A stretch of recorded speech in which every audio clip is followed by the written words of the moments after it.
You are looking at Julian's pronunciation guide, where we look at how to pronounce better some of the most mispronounced words in the world, like this other curious word. But how do you say what you're looking for today?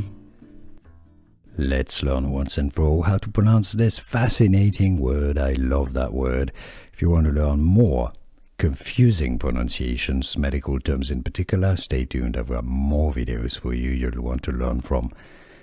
Pneumococcal, that's your British English pronunciation, because the American English pronunciation is slightly different. I'll get to it in a second. Pneumococcal.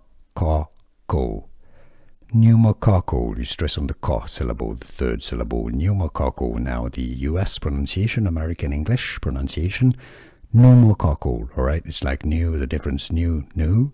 Pneumococcal in the US, pneumococcal, or pneumococcal. Can you hear the difference? Was this any useful? Let me know in the comments down below. Here are more videos on how to pronounce more confusing words and names too many mispronounced. Like this video if you found it useful. I appreciate your support. I'll see you soon and thanks for watching.